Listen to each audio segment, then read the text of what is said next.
Hey y'all, it's the loud little ducky. Today we are going to go over something that has recently been in the news. It hits a little too close to home for me. Having kids that played sports, and one of mine is still in high school, and I live in the DFW area, which Frisco is pretty much around there as well. So this is the high school track meet stabbing that happened in Frisco, Texas. Um, it happened the morning of Wednesday, April 2nd, 2025, at Frisco ISD Stadium during a track and field championship that involved many schools in the district. And the two people we'll be talking about in this is Karmelo Anthony and Austin Metcalf. Austin Metcalf was a junior at Memorial High School. He also had a twin brother named Hunter. He is the victim in this case or story. His brother was also at the track meet, and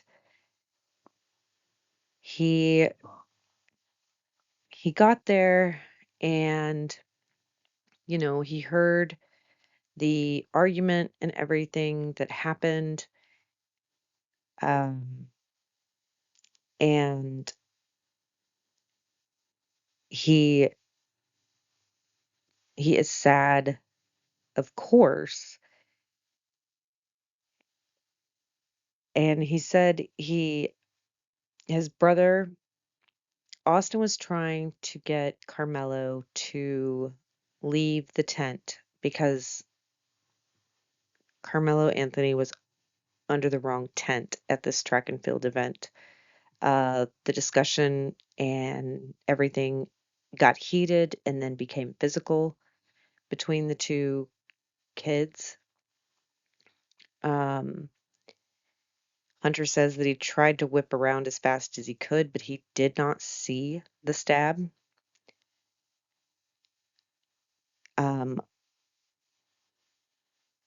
uh, Hunter, the twin, said he had never met the suspect. I don't think Austin had either. They were both at opposite um, high schools.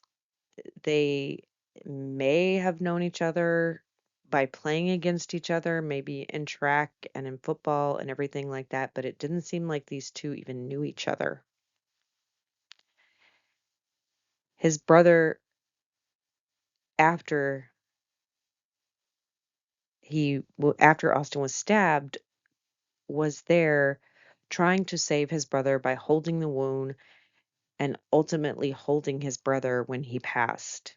He passed in his brother's arms or until ambulance got there and got to the hospital, but I don't think he even made it to the hospital. Hunter, the twin brother, also called his mom from the incident, and his brother is the one who had to tell his mom that Austin had been stabbed and that they were at the track meet that morning. So I'm going to read this passage. This is a passage from Austin Metcalf's GoFundMe, and it says, I am Jeff Metcalf. My son, Austin Metcalf, was tragically stabbed at a school track meet. They were not able to save him. He was a bright young man with a great future ahead of him. He was a leader of men. His smile would light up a room. His passion for football was unbelievable. Voted team MVP this past season and carried a 4.0 GPA. He was looking forward to taking his game to the next level. He was wanting to go play in college.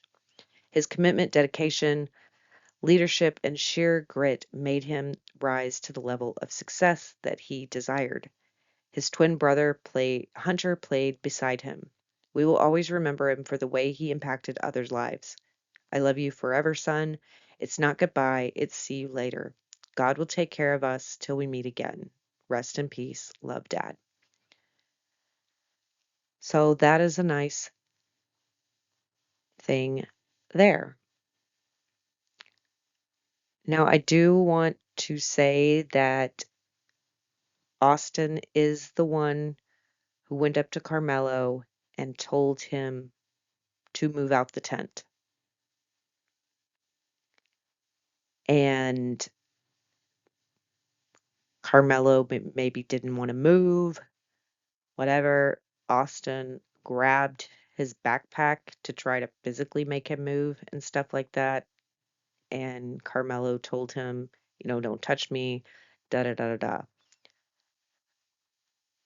So even though Austin, from reports, laid hands on Karmelo first, I do not think that this should have ended in a stabbing at a high school event nonetheless. So I want to make sure we give it a fair story, a complete story, because this is a tragedy. And this should not ever happen. Our schools are supposed to be safe and they're not anymore. And somebody lost their life.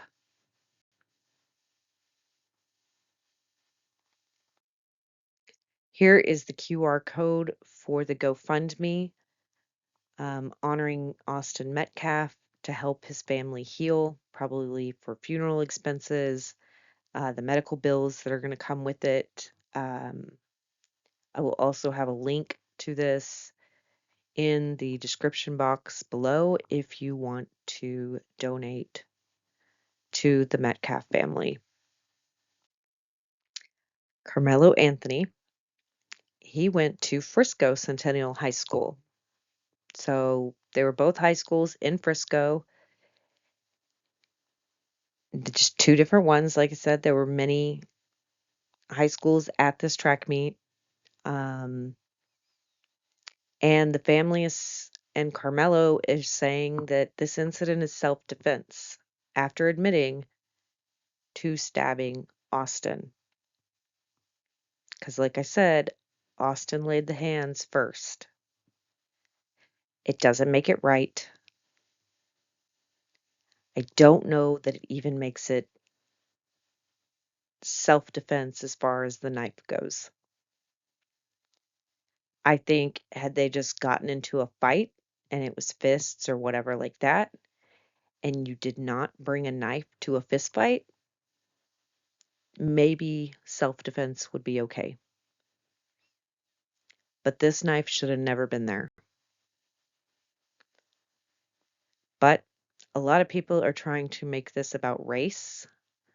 I don't think it has anything to do about race, because I think if it was the other way around and it was Austin who did this to Karmelo, I think there would still be an uproar about it, because these are two 17-year-old high school kids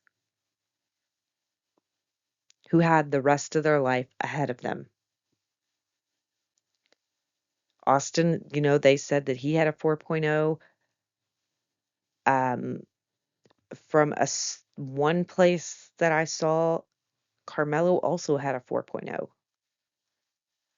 Like, they were both good kids on paper, from what it seems. And so Karmelo Anthony has a give, send, go. It's just like GoFundMe. And this is the QR code for Karmelo Anthony's defense team. I want to put up both because, like I said, I want to tell the whole story. I want to be fair. And no matter what side you fall on, I want you to be able, if you want to donate to whichever kid you might want to support. because the tragedy, it really, it harmed two families. One child is gone, the other child has messed up his life for the rest of his life. His future is no longer as bright as it should have been through his own actions. And there should be consequences for those actions. But we're going to go over the police report and I'm going to give you my thoughts on some other things that are going on in this case. But the narrative on the Gibson Go says the narrative being spread is false, unjust, and harmful. As a family of faith, we are deeply grateful for all of the support during this trying period. Your prayers and assistance mean more to us now more than ever. The Anthony family. So they aren't saying much right now. They just recently spoke out. Uh, they claim self-defense. They are claiming that it is a racial thing, is why people are going so hard on him. That it's because he's black. I I don't think that's the reason, but that is what they are saying. All right, here's the arrest report from Frisco Police Department. And don't worry if you can't see it. I am going to read it all to you, as well as I will have this arrest report for you to physically look at as well in the description box, along with the links to both of the boys' um, fundraisers. And you can choose to do what you want with that. So it talks about the location was at the stadium. It happened on April 2nd, 2025, at 10:01. There was no alcohol use or drug use from what they know as of here. And says that he is being held for local prosecution. 17 male, who's 5'9", 130 pounds. And he worked at HEB as a cashier. It says the date he started was April 2nd, 2025, but I don't think that's when he started. Because he most certainly did not have a first day if that is when he started. Um, he is being charged with murder in the first degree. I don't know if that's the correct charge. Because I don't, one, before I read this, I don't know how many times he was stabbed, that Austin was stabbed. If it is just once, I am going to say I do not think first degree murder is the right charge. I am thinking more along the lines of a second degree or a manslaughter because I do not think he planned on doing this. You can say, well, he brought a knife into the stadium and to the track meet. Sadly, a bunch of these youth are carrying around things they shouldn't be carrying around, whether it's a gun, whether it's a knife, and sometimes it's for protection, sometimes it's just to try to look cool. It shouldn't have been there. A lot of schools around our area, there are some that have them, but a lot of the suburban schools, rural schools, other than like maybe Dallas and Fort Worth, we don't have metal detectors. We most certainly aren't having anybody do anything with our bags or anything like that. They're not going through anything. They're not being wanded. At some places they are. And the way Frisco is, it doesn't surprise me that they didn't have this because it's not an area that a lot of stuff happens like this. So it shouldn't have come in anyways. He should never have had it. But he did. And I can guarantee you he is probably not the only one there that had something on him. But he was the only one to use something this day. So I don't think first-degree murder is what it should be. That can always change. He could always end up taking a plea deal. I don't know if he will. Um, his bond right now is set at $1 million, which his family cannot afford. I mean, most people can't afford $1 million bond. But let's read this arrest report. Um, they are calling him an adult male was taken into custody following the stabbing call on Frisco ISD property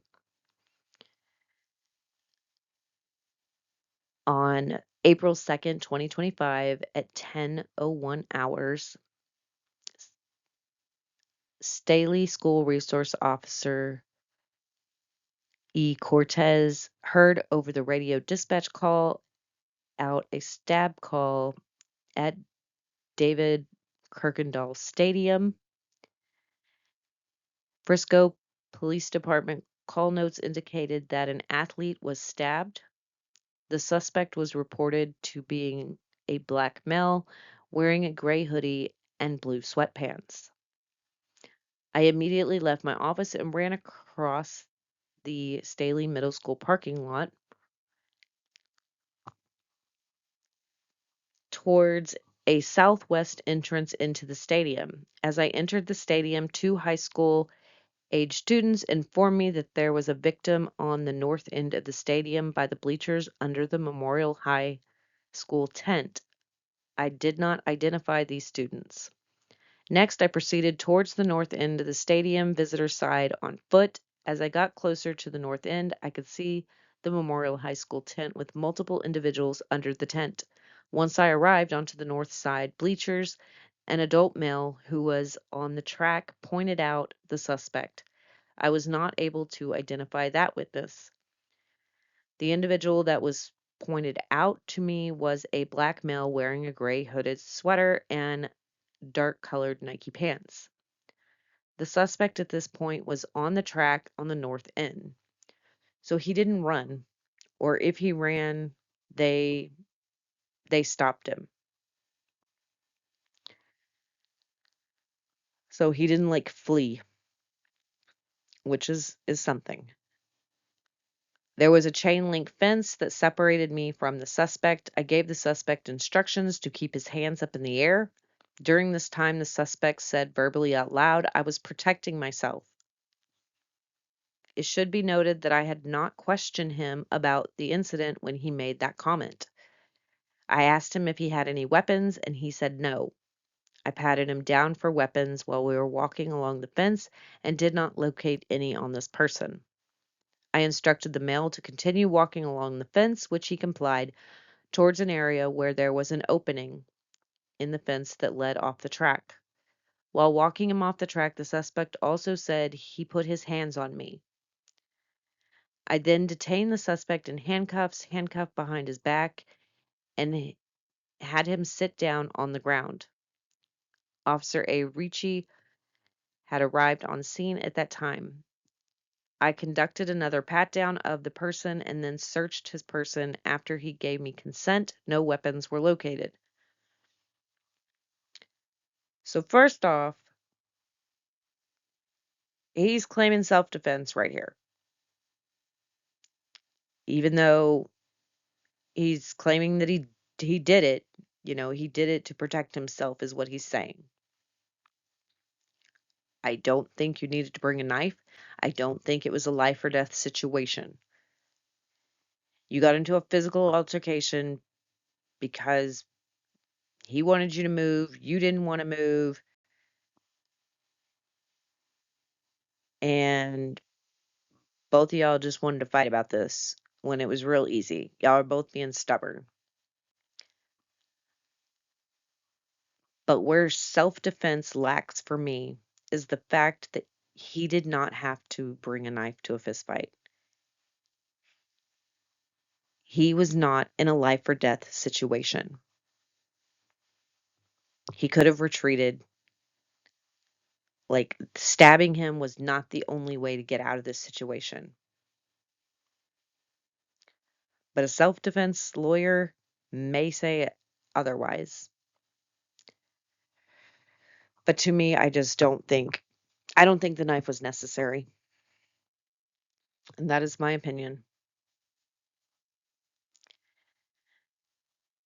But also, Karmelo Sincere Anthony should not be talking. He needs to shut his mouth. And people, if you have not had that conversation with your teens, tell your teens, I want to call my mom, I want to call my dad, whatever, because they shouldn't be questioning. Well, they're saying 17 is an adult. But either way, they can ask to speak with one of you, because if they are a kid, they should not be being questioned without you present. Also, the only thing that they need to say is, I want a lawyer. Don't say anything else. I want a lawyer. Or I'm not talking to you without my parents present or without a lawyer present. That is it. And it's real hard for these kids to keep their mouths shut, especially when you have a police officer who is an authoritative figure and a grown adult that is asking you things and prodding and all that other stuff. You need to teach your kids to stand strong and keep their mouths shut for their own benefit.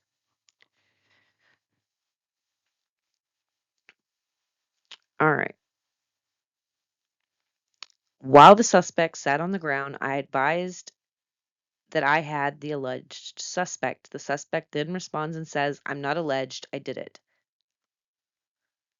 So, you know, he says, we don't like we don't even have to say that he's the alleged killer, that he's the alleged murderer, the alleged stabber. He did it, he says, which is why he needs to shut up. I don't know that it would have helped him because I think there's plenty of people. There was like 30 people, I think, and then there was like 17 or something like that, like coaches and staff and stuff there. So, says next, Officer Ricci and I walked the suspect to the patrol vehicle. It was Officer Ricci's patrol vehicle, which was on the northeast gate of Kirkendall Stadium. As we were walking to the squad car, the suspect was emotional and he said he put his hands on me and I told him not to. I did not question the suspect about the incident while he was escorted to the patrol vehicle. See, he's talking without anybody asking him questions. Like, the police have not even said, hey man, what happened? What's going on? He's just freely and voluntarily giving these statements out. He shouldn't be doing that.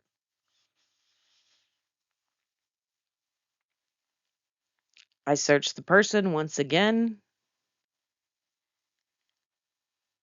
and I had him sit in the back seat area, driver's side of the patrol vehicle. While the suspect was in the back seat, I noticed fresh blood on his left middle finger. I verbally acknowledged that I saw the blood out loud. so that it would be captured on my body-worn camera. It should also be noted that the suspect asked me, is he going to be okay while he was in the back seat?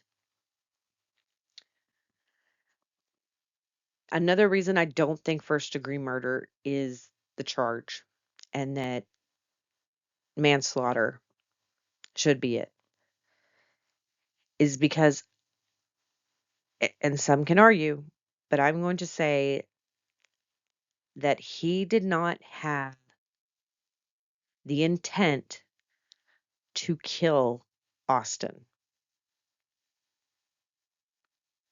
Maybe he meant to hurt him, whatever. I don't think he intentionally tried to kill him. Some will say, well, as soon as you bring out the knife, you are intentionally trying to kill somebody if you have a knife. I don't know that that's enough. Just like sometimes when you shoot, sometimes you're not shooting to kill. Sometimes you're shooting to injure. So you like shoot them in the legs so they'll go down or something like that. A knife is personal though. It's much more personal than a gun. And we don't know how deep it was. I don't know fully where it is, but we'll learn more details as they come out and I will cover them. But I do not think this kid woke up intending to kill anybody. I don't think that's what he was trying to do. Was it stupid? Yes. Should he have brought that knife out? No. He should have never had it. His parents should not let him walk around with it. But teens right now be doing whatever they want, no matter what the parents say. You can try to fight with them, you can ground them, you can do everything right as a parent, and some of these kids just be wilding out. I then identified the suspect. He provided his name, date of birth verbally as Karmelo Anthony with a date of birth of which I ran through FPD dispatch. Officer J. Hancock arrived on scene and remained with me and the suspect at this point. Karmelo was then checked via eSchool, which is the database for Frisco ISD students, to confirm his identity. The identifying information he provided matched the individual I had in custody, Karmelo Anthony. Next, I was advised by Sergeant Holland, to transport the subject to Frisco Police Department jail. Officer Hancock and I transported him to the Frisco Police Department jail. Again, I did not question Karmelo about the incident. So he has not asked him anything about what happened. He asked about the blood on his finger or said, hey, you're bleeding. You got blood on your you got blood on your finger there. He was shooken up. He was saying, I'm not alleged. I did it. I was protecting myself. He did not have the weapon with him by the times that he interacted with the police. So I don't know where the weapon is at this time. I don't know if it's lodged in Austin or if he threw it away or what happened to it thus far in the police report or the arrest report. Also, some may saying, oh, they're patting him down 3 times. I get the initial pat down. It was through a fence, so it's probably not the best. And then when they had him like fully in front of him with no fence in between doing it, and then the police car thing, they pat you down before you get into a police vehicle because you're going to be in there with an officer, sometimes by yourself. There might be another officer with you, and yeah, there might be something separating you, but they always do it. Um, I have never been arrested, but I found out about this because there was one time um, that I had ran out of gas like a dummy. And so a police officer came when I called, like, for assistance or somebody to bring me gas. And so they came and they're like, I can take you to go get gas. And so I locked my car and I was going to get into the police vehicle. And he's like, "Well, do you have any weapons or anything like that on you?" And he patted me down to make sure. And I was like, "Oh." He's like, "We just do it. It's a protocol just for everyone's safety." And then I got into the hard back seats, which great for disinfecting and stuff. Um, there's just plastic and stuff back there, very uncomfortable. Um, so that was interesting, but they do pat you down before you get in, even if you've been patted down um, previously. They're just going to double check again, make sure you didn't grab it or something without them knowing. So, um, the initial one and the car one are just typical, at least here. All right. So then it says, upon arriving at Frisco jail, Carmelo was escorted in the intake area. Frisco Police Department jail staff changed him out into jail attire. I remained with the jail staff the entire time that he was changed over. The clothes that Carmelo was wearing were placed in FPD paper evidence bags. The clothes remained in possession from this point on. Upon Camillo being placed into a jail cell, I continued to keep possession of his clothes. I returned to my patrol along with Officer Hancock, which was in the Frisco Police Department Sallyport, and placed Carmelo's clothes in the back trunk area. I drove the patrol vehicle out of the Sallyport and parked the squad car in the Frisco Police Department parking area. Camilo's clothes remained in the trunk area of the vehicle. Frisco Police Department crime scene technician Kay Dillard then took possession of Carmelo's clothes. I added my body-worn camera to the case. I have no further information to report. So notice the chain of custody. It is very detailed of who's doing what, when, where, the police car that it was, and everything else. From the time before he got to the suspect till the time that he handed everything over. And he also had body camera. Well done, I will say here, from him. Now let's go into a supplemental from another officer. This is going to be from Officer Allison Ricci's point of view. And it says that on April 2nd, 2025, the 10:01 hours, who was wearing a full Frisco police uniform. I was operating a fully marked Frisco police vehicle. At about the time, I was dispatched to report of the stabbing at David Kirkendall Stadium.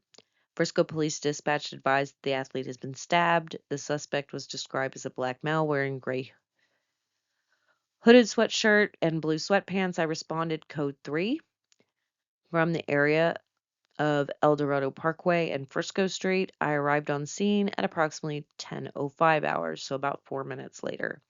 When I arrived on scene, I approached the track and field area and saw Officer Cortez kneeling next to the black male wearing a gray hooded sweatshirt and blue sweatpants. The male, later identified as Karmelo Anthony, was in handcuffs and was seated on the sidewalk by the entrance to the track. As I approached Officer Cortez stated Anthony was the alleged suspect. Anthony then made a spontaneous statement and stated, "I'm not alleged, I did it." So another officer heard that. Officer Cortez conducted a pat search of Anthony's person to ensure Anthony didn't have any weapons and found nothing of evidentiary value. Officer Cortez and I then walked Anthony to my pre-searched patrol vehicle, and Anthony was seated in the rear driver's side compartment of my patrol vehicle. While walking to my patrol vehicle, Anthony made another spontaneous statement and asked if what happened could be considered self-defense. I replied by telling Anthony I did not know what happened. It should be noted the in-car camera in my patrol vehicle was activated prior to Anthony being placed in my patrol vehicle. So therefore, as soon as he gets in the vehicle, everything's already turned on. It might have picked up some audio or something of them when they were near the vehicle, but who knows? While Officer Cortez assisted Anthony into my patrol car, I noticed Anthony had blood on his left middle finger. I grabbed my department issued digital camera and took a photograph of Anthony's hands. I later uploaded the photograph to the crime scene folder under his case number.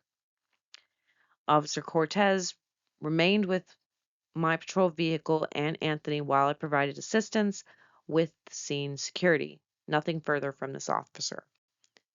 So that is what she reported. Now we have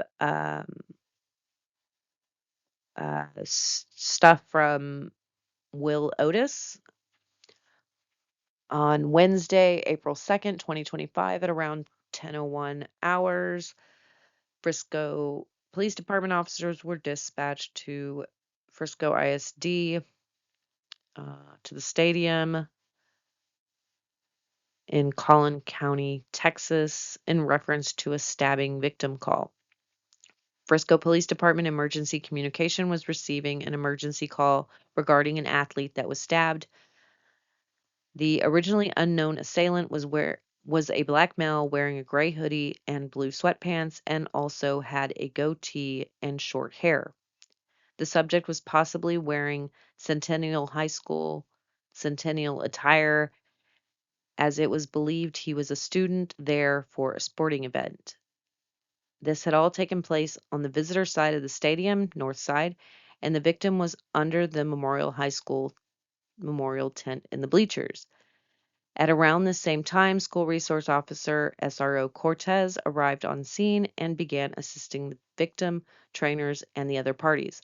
Officer Cortez also advised on the radio that he also had the suspect. Sergeant Otis was working the 50 sector as the sergeant. He was in full police department uniform with district patches and badge and a police duty belt. He was also in a marked Frisco Police Department patrol vehicle, and it has his patrol vehicle number. He was relatively close to the call and placed himself on it around 10:02, so like a minute from when the call came out, he was there and responded to the call with his patrol vehicle overhead emergency lights and sirens activated. He arrived to the call at around 10:06. Oh, no, so he was 6 minutes later. Sergeant Otis arrived to the stadium and began walking up to the location. At around this time, Officer Cortez and Officer Ricci were walking a black male subject, the suspect, away from the stadium. The suspect was crying hysterically. Please see the other involved officers' narratives for their involvement, which we read those and we'll read others. Sergeant Otis walked up to the visitor bleachers and observed the victim being treated by Frisco Fire Department, FFD personnel, and also the athletic trainers. The weather began to turn and it began to heavily downpour rain at this time. Some of the Frisco ISD staff moved the memorial tent to cover the victim, and the Frisco Fire Department personnel. Sergeant Otis began using his city-issued phone to snap crime scene photos to preserve as much of the scene as possible due to the weather and the large gathering of people that were involved in the incident.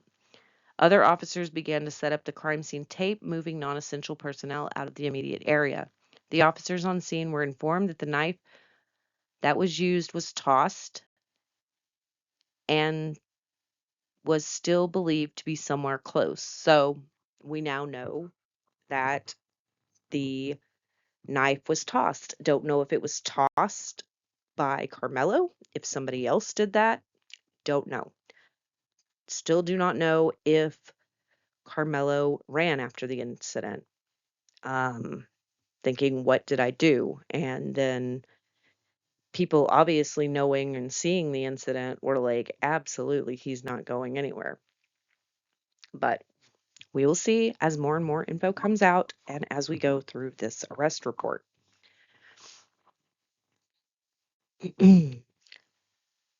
All right. And notice they're using crime scene tape. They're getting everybody out of that area. They're using tents to preserve things. Probably helps with the tape as well. Uh, do not know why, if you went to Frisco Centennial, why you're under Memorial High School. Maybe he has a friend there and he was talking to that friend. I don't know. But the tents have the high school names on them, like, and the colors are different. So it's very noticeable that you're in the wrong tent. Also, you're gonna be like, I don't know any of these people. So I don't know why he was there. Um, all right. Eventually, one of the witnesses said that they remembered seeing it on the bleachers still. Officer Schultz was able to locate the knife. It was located between rows 9 and 10 near seat 30, closest to the aisle, partially open. The rain began to come down again heavily, and it was determined that instead of moving the knife, the officers would cover it with a large blue tarp. So they don't want the evidence being messed with, and they're not going to move it yet.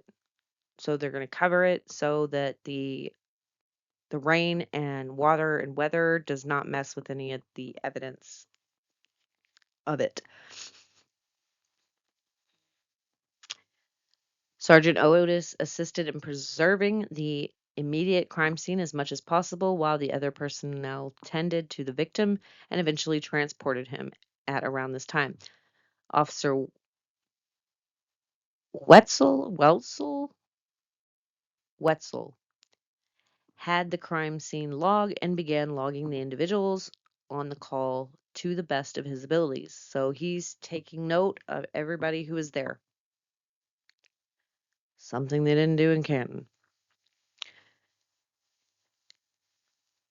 Lieutenant Crawford and Pemberton relieved Sergeant Otis of the scene. Sergeant Otis went back to the police department to download the body cam and the photos he took with the city-issued phone.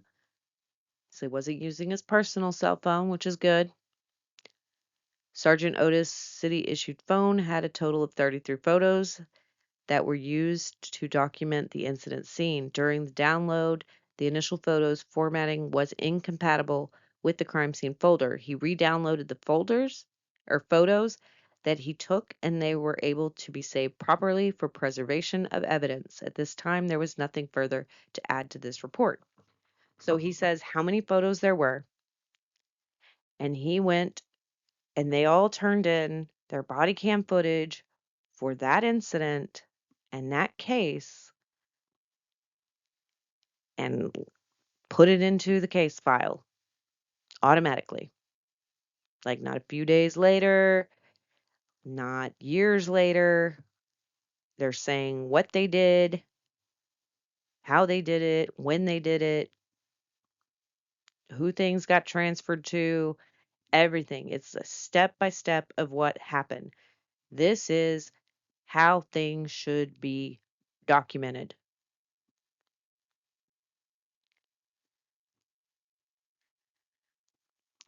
All right, now we're going to go to another officer, Wetzel, Taylor Wetzel. And so they he was assigned on April 2nd to work patrol in the city of Frisco. He responded to the stabbing at the stadium.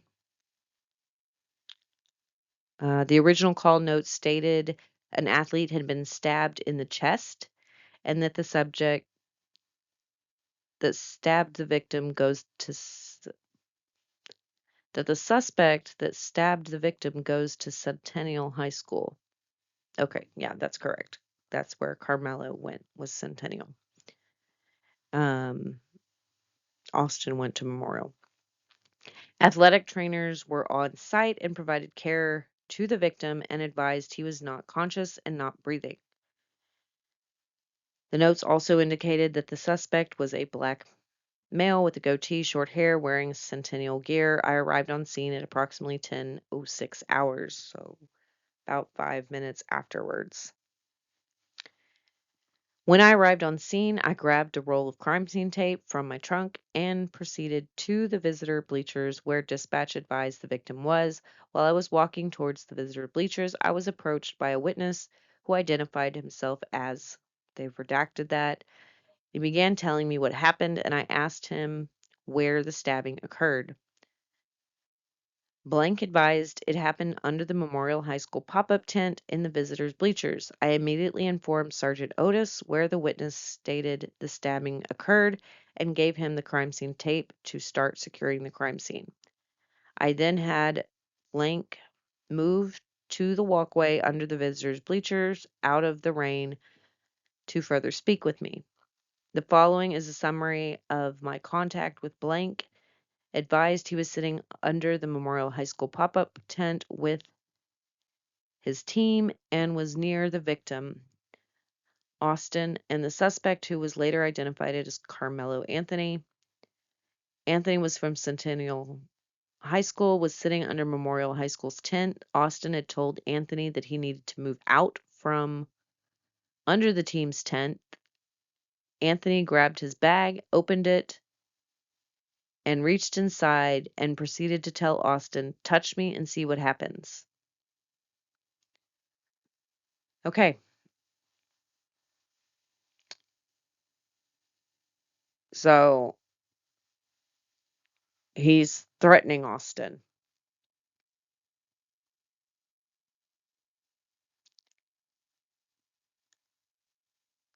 According to this person,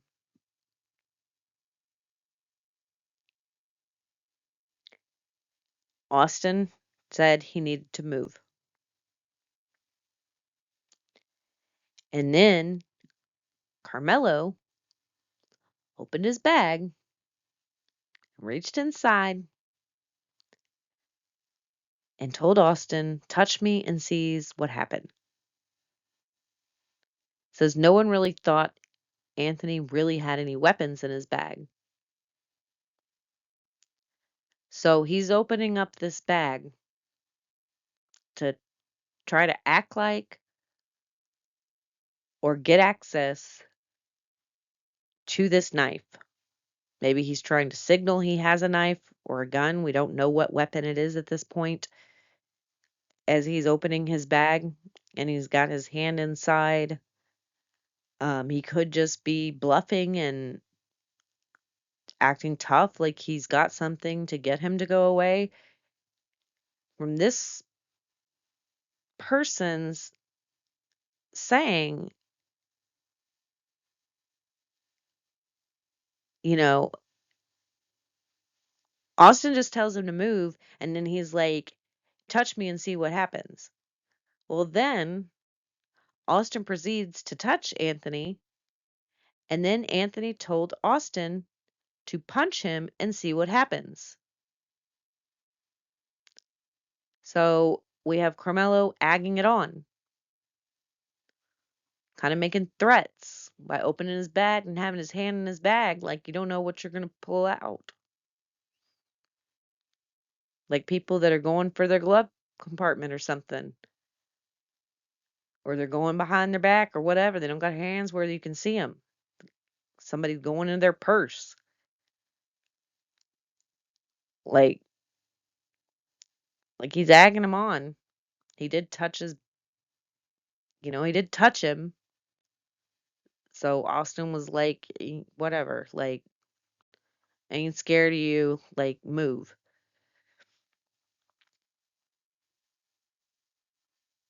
Um, a short time later, Austin grabbed Anthony to tell him to move, and Anthony pulled out what Blank recalled as a black knife and stabbed Austin once in the chest and then ran away. So he was stabbed him one time. I don't know why he thought he needed to resort to this. Like, especially when he's, according to this one, agging it on. Austin just asked him to move first. And then Karmelo started acting like Mr. Tough Guy. And then Austin did grab him, which Austin should not have done.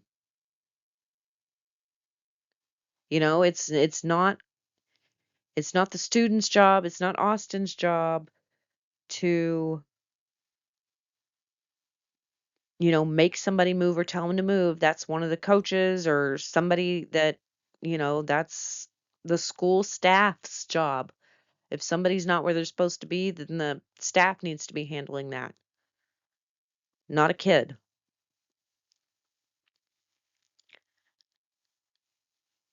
Karmelo ran away, so this must be when he got rid of the knife. He didn't like stab him a bunch of times, like, but he made a choice. Um, I mean, I can kind of see why they're going for first degree now, because that was the not going first degree was my thoughts before I read this, because I'm doing a cold read with y'all. I knew some of the details. Um, but when you're like, find out what's going to happen, and you're signaling, like, I'm going to use this, you touch me, I'm going to use this. And then he touched him, and then he's like, bam, right in the chest at that, and then ran away. Austin began grabbing his chest and telling everyone to get help. Blank advised he did not know Anthony's name, but stated another Memorial Track member, Blank, was friends with Anthony and he could identify Anthony. Blank described Anthony as a black male, skinny, and possibly a goatee, short, puffy hair, wearing a Centennial High School clothing.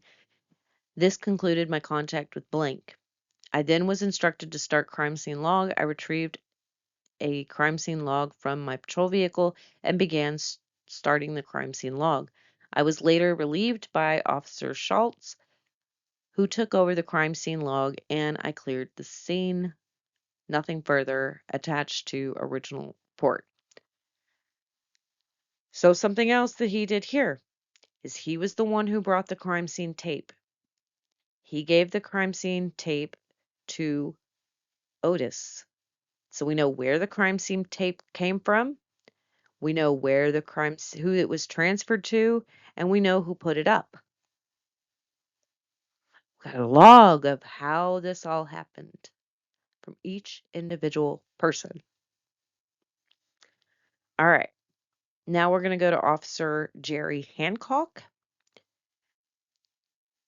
On April 2nd, 2025, while working as the school resource officer at Independence High, Collin County, a weapon call was dispatched over the air that detailed a stabbing occurring at Kirkendall Stadium in Frisco, Texas. After hearing more dispatch call information, I drove to the scene. While en route, I heard Officer Cortez say he has the suspect in custody. When I got on scene, I looked for Officer Cortez and I went straight to him to hold security with the suspect that had cuffed and secured in the police squad. Multiple witnesses were providing statements to officers while the stabbing occurred at Memorial High School track tent. Only a short time later, Officer Cortez and myself escorted the suspect, Karmelo Anthony, to the Frisco adult holding facility. Anthony was transitioned off to jail staff without incident. All jail paperwork was completed, and CID took the investigation from there. So that one was very short. All right. Then we have Alvin Fisher saying he was dispatched to the stadium in regards to the stabbing.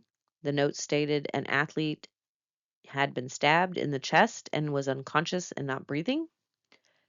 While arrived on the crime scene, was already marked off and a suspect in custody. I began asking people if they were witness to anything. I made contact with Hunter, who is the twin brother of Austin Metcalf, the victim. And then blank blank, they were both breathing heavily and crying due to the nature of the event. They were with the coaches on the field, and it was pouring rain. We made the decision to relocate to a locker room just east to get out of the rain. Once in there, things calmed a little bit. However, they were still hysterical and could not really talk. In there, I learned Hunter was the brother of the victim. I attempted to ask them both what happened. I could not really get anything out of Hunter, but stated he wanted to speak. I asked him what happened, and he stated they were all sitting on the bleachers under Memorial High School tent when another male who he did not know walked over and sat under the tent. Then said Austin, the victim, told the male that since he did not go to Memorial, he had to leave the tent. Austin and the male went back and forth, and then Austin stood up and pushed the male to get him out of the tent. He said during the time of arguing, the male was reaching around in his bag he had. It was at this time the male took out the knife and stabbed Austin and then left the scene.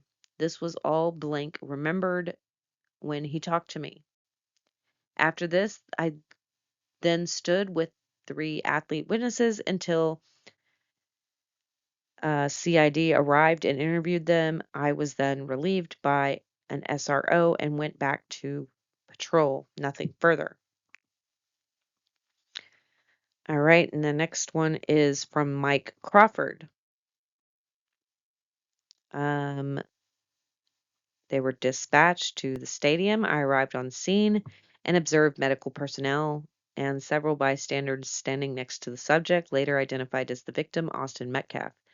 The medical personnel were actively engaged in life-saving measures with Mr. Metcalf. I observed that a crime scene was created around the area and began collecting the names and contact information of the bystanders within the scene. I then met with Officer Wetzel and directed him to begin a crime scene log. As he was getting the needed paperwork, I took over his responsibilities of monitoring a witness blank to the event. Ultimately, the witness was taken to another area out of the rain, and Officer Schultz took over the crime scene log, and I forwarded information about the bystanders to him. So, lots of people there to interview, talk to. We want to get what everybody says because, one, it helps because everybody's going to have a different way that they tell it. But by getting all of these recollections, certain people may give you new points. And then you will have a idea of what happened because most of them should have pretty much the same story. Still continuing on with this officer, from the point forward, I worked with coordinating responses from SRO, CID, CSI, and PIO. I took no other action at the scene. My body-worn camera did not activate when I initially arrived on scene, but it did activate when I discovered but I did activate it when I discovered it wasn't recording while waiting with the witness, nothing further. So he even claims here he his body camera had was malfunctioning for some reason. And he did notice it at one point and he turned it on. He was just with a witness, he wasn't with the suspect, so his body camera may not be as important in like a trial. Um, Hopefully he caught most of the stuff when he was talking to the witnesses, but see, he reports when there was a defect and explains it here so it's not like later when people are looking at things, they're like, what happened? He recognized it, he tried to fix it. All right, then we're getting to Jacob Schultz or Schultz. Um, he was working as the SRO at the Student Opportunity Center and was dispatched to a stabbing that occurred at the stadium. It should be noted that my location is approximately 200 yards from the stadium. So he was probably the closest. Because he's yards. Yards shouldn't be a minute out as one of the officers. So all these officers are in pretty close proximity to where this incident happened. So there wasn't like a long wait time for people to get on scene. Probably the longest part of it would have been walking from one end of the stadium all the way to the other. Says upon my arrival, I tried to get an update location of the suspect. I could not see Officer Cortez. When I arrived, Officer Cortez informed over the radio that he had the suspect in custody. At this time, I turned my attention to the victim. Multiple Frisco ISD trainers were already performing CPR. I could see blood on and around the victim. At the time, medics arrived and began life-saving measures.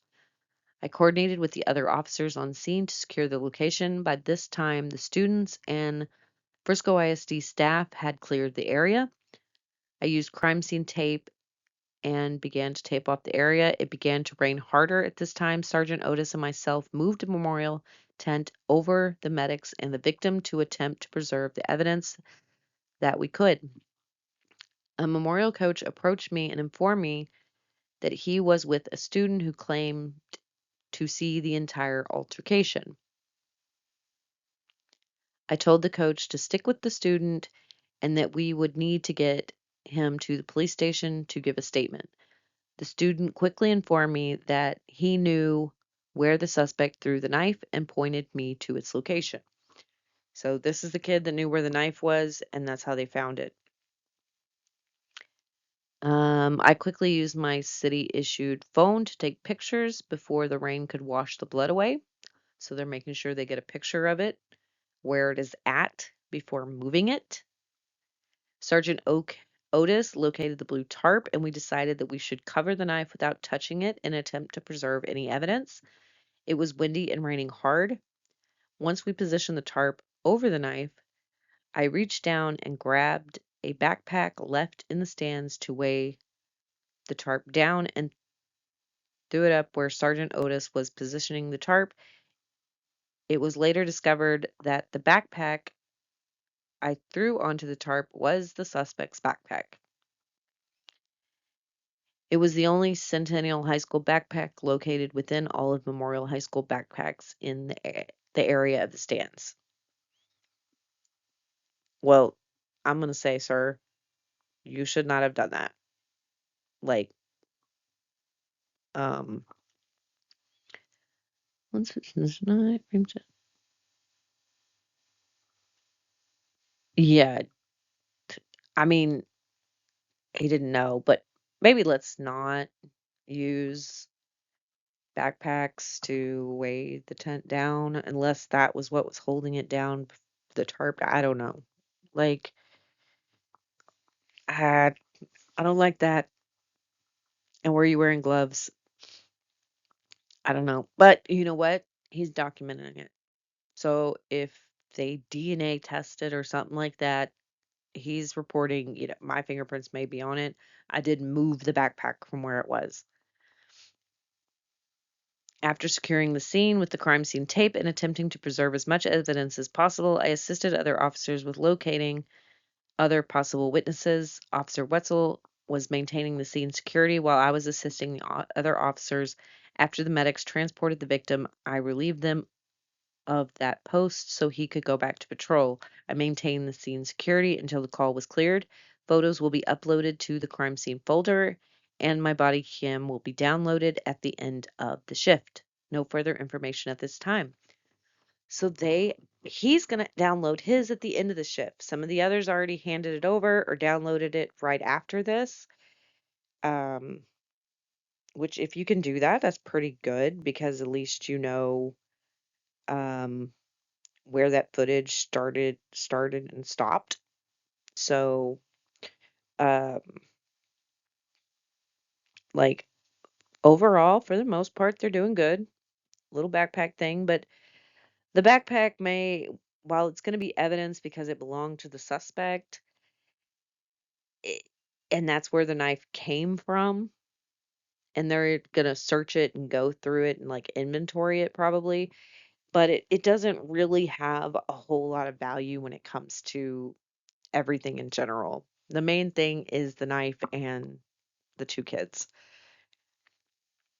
All right, now we are going to Pemberton, Kyle Pemberton. And he says that he responded to the stabbing, and call notes advised the male had been stabbed and was unconscious. Upon arrival, several officers and medical personnel were attending to the victim who was lying on the ground at the stadium bleachers. I coordinated I Upon arrival to the stadium bleachers, I coordinated the Frisco Police Department response and was trying to establish a crime scene. The knife reported to have been used in the assault and was located by another officer in the bleachers. Shortly after my arrival, a large downpour of rain began. I directed several officers to use a tarp found at the scene to cover the location of the knife. I remained on scene until the victim was transported and the crime scene was established. No further info, NFI. So that is short and sweet. Okay, then we are going to Justin Newton. I responded to Texas Health Plano to assist with this case. I was tasked with meeting the ambulance at the hospital. I arrived prior to the ambulance and waited for them to arrive. They arrived at 10:46 hours with the victim, Austin Metcalf, who was brought into Trauma Bay for treatment. At 10:53 hours, Dr. Chow pronounced Austin deceased. So this call went out at 10:01, which means at around 10 o'clock,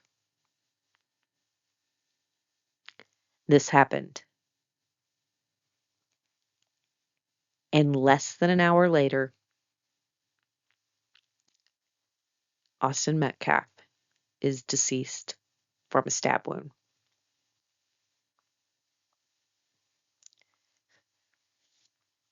because he was stabbed in the chest. He didn't have to stab him in the chest. Like, he shouldn't have stabbed him at all, but there were so many other places to go to that would not have been deadly. And so some could argue that going for the chest, if you're stabbing somebody in the chest, you have an intention to kill. Um, I don't care what your race is. This is so heartbreaking. These are two kids. Because this kid is 17, He's going to be tried as an adult and is considered an adult. And he knew right from wrong. He knew he shouldn't have been doing this. Uh, Like, I feel for both families. Um, but this was so senseless. Like, this should never happen.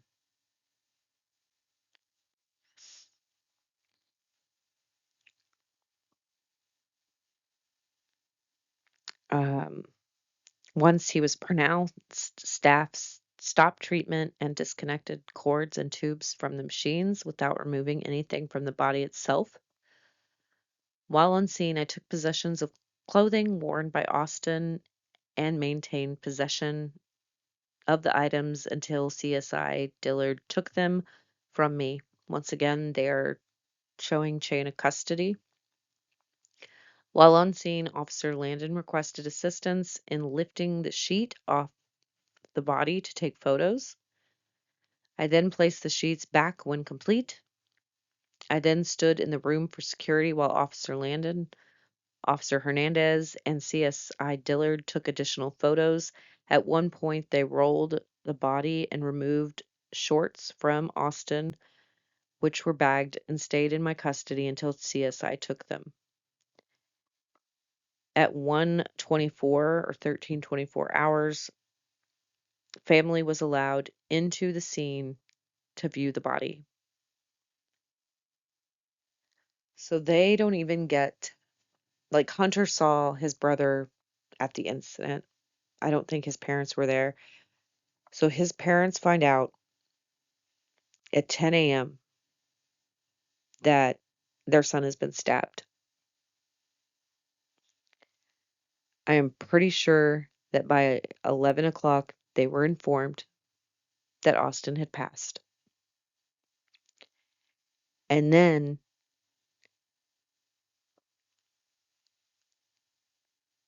2.5 hours they had to sit there and wait to see their son because they couldn't see him while they were trying to save him. They didn't get to say goodbye. The parents didn't. And then you just sit there for 2.5 hours knowing that one of your kids is dead at 17. And the twin brother, who has a twin bond, is like no other, from what I hear. Um, you could have a sibling bond with your siblings, um, but a twin bond starts before they even enter the world. And this twin, who has never been alone a day in his life, he's always had his brother with him, now has to walk through the rest of his life without his brother. For what?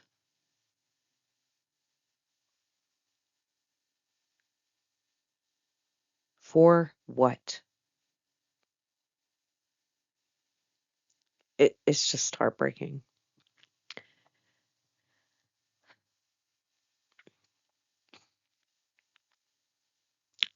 Uh, I was informed by staff and officers they would be allowed to touch the head, feet of Austin, which they did. Yeah. Sometimes they want to touch, sometimes they want to see because you need to make it real. Some people don't want to see it. Um,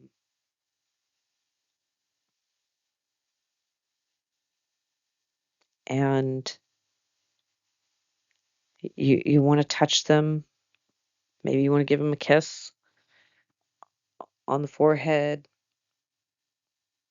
or something. Continues on at 1:37. For 13:37 hours, nurses from the hospital bagged Austin in a body bag. At 15:15, which is 3:15, they transported service for the medical examiner arrived and took possession of the body.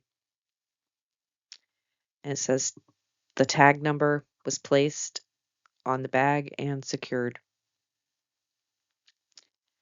So he's got a toe tag or thing with his bag.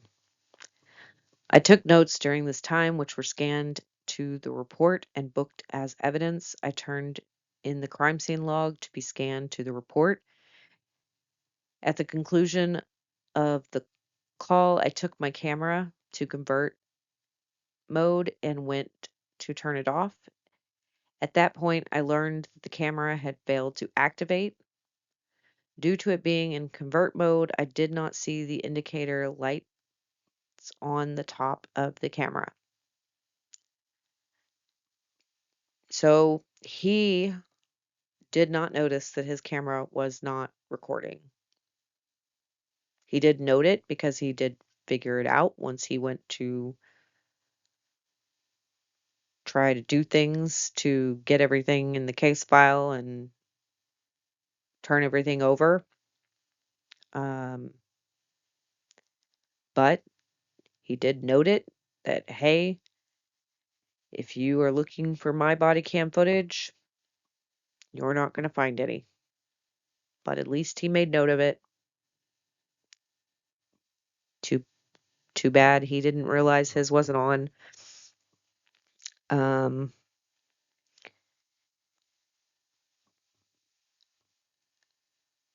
Uh, he didn't get any statements from anybody, but he was there with the body.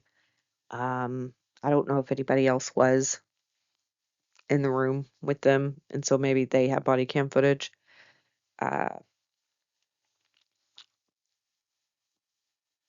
Moving to the next one.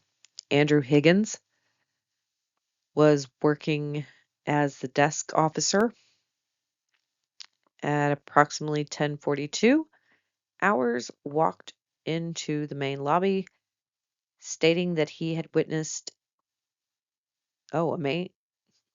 blank walked into the main lobby stating that he had witnessed the stabbing and was told to come to the lobby to complete a witness statement. I gave blank a voluntary witness statement, which he worked on until detectives arrived to speak with him. Blank left with detectives and I returned to my normal duties. Nothing further at this time. So he's just the desk person. And he is just saying, hey, I am the one who made contact with this witness. And then I gave him the stuff. And then the witness was handed off to somebody else. But I'm the one who made initial contact, creating a log.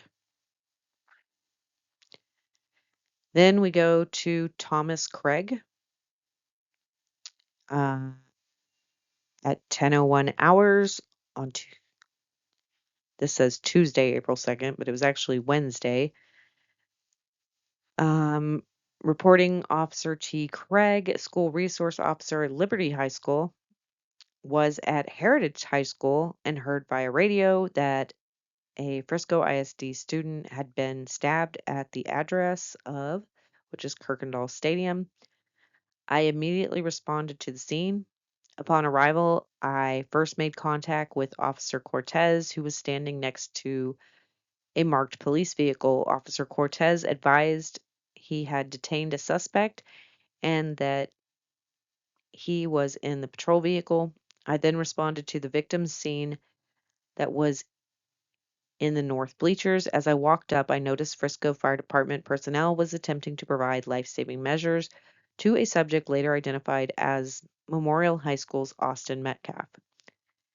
As other officers worked the scene, I was asked respond to the stadium's medical locker room area and keep the following Memorial High School students witness separated until detectives could speak with them.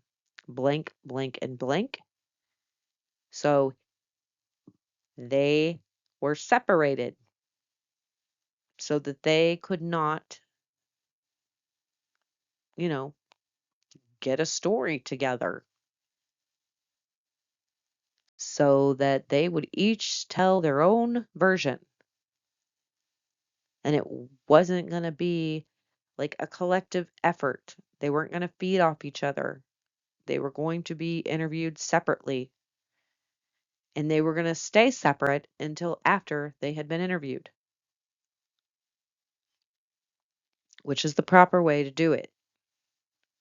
While with them, I was told to take their cell phones from them and later turn them over to Sergeant Bissonetti.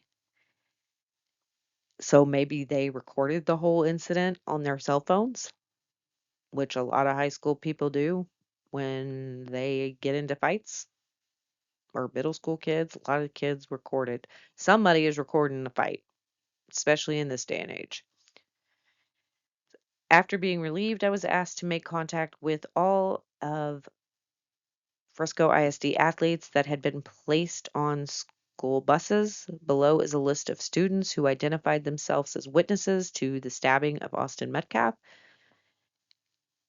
And so it says bus number, and that was Levin Trail High School, girls track. There were 2 people from Levin Trail. There was 1, 2, 3, 4, 5, 6, 9 people on a bus number from Liberty High School boys track team. There was 1 female off of a bus from the Liberty High School girls track. There was 1, 2, 3, 4, 5, 6 from the Memorial High School boys track on a certain bus. On another bus, there was 1, 2, 3 from Frisco High School's boys track. And then bus 105 for Independence High School boys and girls track. There were 1, 2, 3, 4, 5 from there. And then on another bus for Emerson High School girls track was another person. And so those are all minors. That's why they're redacted. They had which bus number they were on, which will tell us who was in charge of riding or driving that bus that day. The bus barn will have that. And what high school that bus was assigned to, and if it was boys or girls. It also says, I also met with the following coaches who advised they witnessed the incident. I have some questions for them.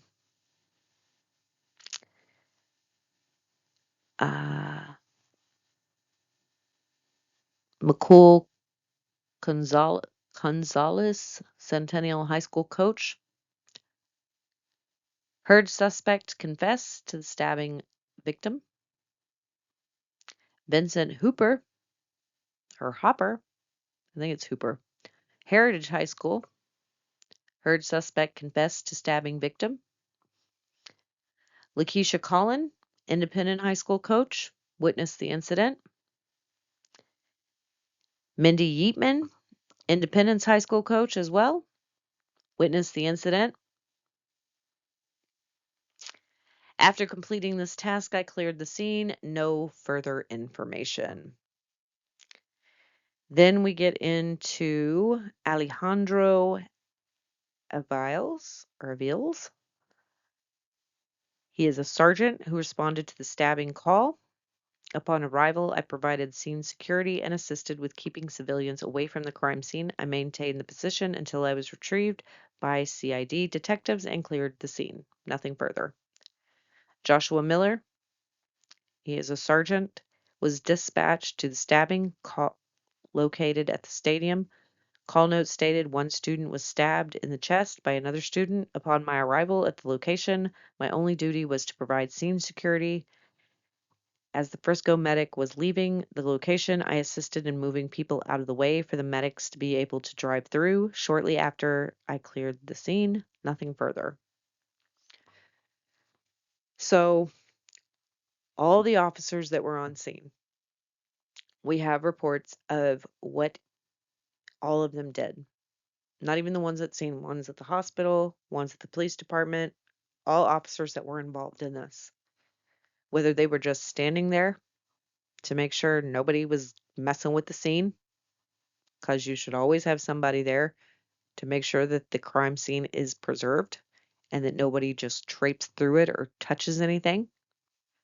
Making sure that nobody's coming in and running up on the victim while medical people are trying to save his life, um, or doing anything there. So they're very detailed. I am pleased with the details in these reports. Um, so that is what we have thus far in the story of what happened.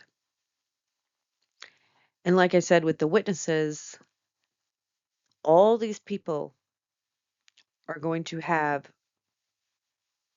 a version of pretty much the same story. They might all word it different, but it's essentially, it should be the same story. And so that's how you can be like, okay, this is pretty much what happened because everybody has said this and everybody has said this. One witness may have said a goatee and the other witness didn't mention a goatee. You know, one might have noticed they were Nike pants and somebody else didn't notice the brand. Um, things like that. But it should end up being a lot of the same stuff, just like we see in all these different officers and their notes. They all responded to a call at this stadium. It was a stabbing. They reported that. Some of them had different details that they recall or got in how they described the suspect, how they described the call coming in, and all of that. But essentially, we know that they were all heard on dispatch that there was a stabbing at this stadium and there was this subject that looked like this, and then where it was located and all that. They pretty much all had the same story, but it was put into their own words in the way that they recall it as they put it into their report. So that is the police report. I thought this was a fitting video to put a quote of the day in. Um, and the quote is, preventing the conflicts of tomorrow means changing the mindset of youth today. If we can talk to these kids need people to talk to, whether it's a teacher, a friend, a youth pastor, a their parent, their grandparent, aunt, sibling, a friend's parent. These kids need people to talk to.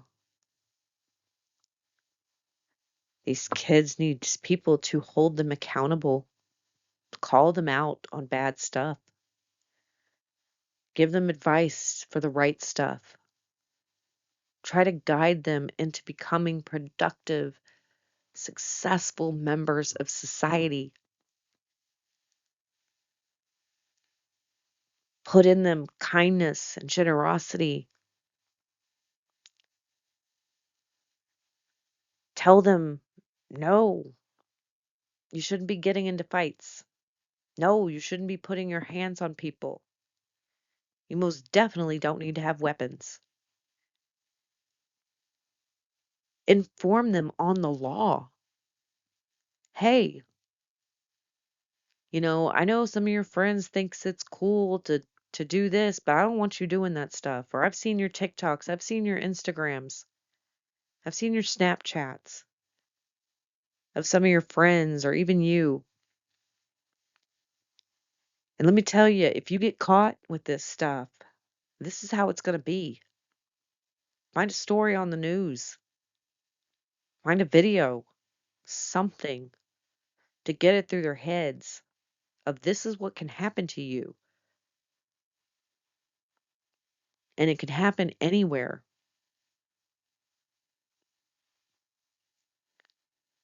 We need to protect our youth. We've got to do better by them. Yeah, these kids, some of them are going to do what they want to do. But I know that there's a lot of people out there that are not holding kids accountable. They don't care what they're doing. As long as the parents or whoever are not being bothered and the kid is just minding their own business, we don't need to bother. We don't need to worry.